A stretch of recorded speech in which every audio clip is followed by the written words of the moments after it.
महाराष्ट्र राज्य सरकार द्वारा श्री सिद्धिविनायक मंदिर ट्रस्ट के कोषाध्यक्ष पद पर आचार्य पवन त्रिपाठी की नियुक्ति की घोषणा की गई है, जो मुंबई भाजपा के उपाध्यक्ष भी हैं। आचार्य पवन त्रिपाठी ने इस प्रतिष्ठित पद को भगवान श्री गणेश की सेवा के रूप में स्वीकार किया है और इसे अपने जीवन का महत्वपूर्ण अवसर बताया। उन्होंने कहा, यह मेरे लिए एक सौभाग्य की बात है कि मुझे श्री सिद्धिविनायक मंदिर जैसे महान धार्मिक संस्थान में कोषाध्यक्ष के रूप में सेवा का अवसर मिला है। यह पद केवल एक जिम्मेदारी नहीं है, बल्कि भगवान गणेश की कृपा से मिली एक विशेष सेवा का अवसर है। आचार्य पवन त्रिपाठी को हिंदू धर्म और संस्कृत शिक्षा के क्षेत्र में उनका समर्पण और योगदान के लिए जाना जाता है।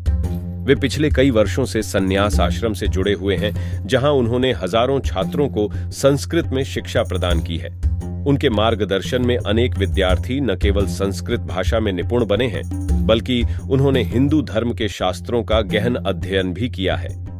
आचार्य त्रिपाठी का मानना है कि संस्कृत शिक्षा के माध्यम से समाज का विकास और धार्मिक जागरूकता संभव है और वे इस दिशा में निरंतर प्रयासरत हैं। इसके अलावा आचार्य त्रिपाठी केवल धार्मिक और शैक्षणिक क्षेत्रों में ही नहीं, बल्कि राजनीतिक और सामाजिक कार्यों में भी सक्रिय रहे हैं। उन्होंने कई महत्वपूर्ण राजनीतिक आंदोलनों में भाग लिया है और भारतीय राजनीति में एक युवा हिंदूवादी नेता के रूप में अपनी पहचान बनाई है।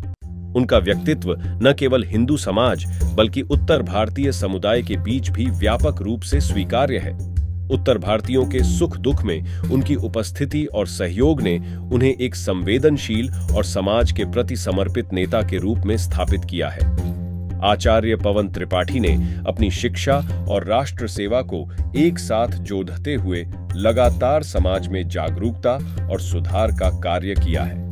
वे न केवल एक शिक्षाविद और धार्मिक विद्वान हैं, बल्कि अपने राष्ट्र प्रेम और समाज के प्रति समर्पण के लिए भी जाने जाते हैं। सिद्धिविनायक मंदिर ट्रस्ट के कोषाध्यक्ष के रूप में उनकी नियुक्ति एक महत्वपूर्ण कदम है, जिससे ट्रस्ट को धार्मिक और सामाजिक दृष्टि से नई दिशा मिलने की उम्मीद है।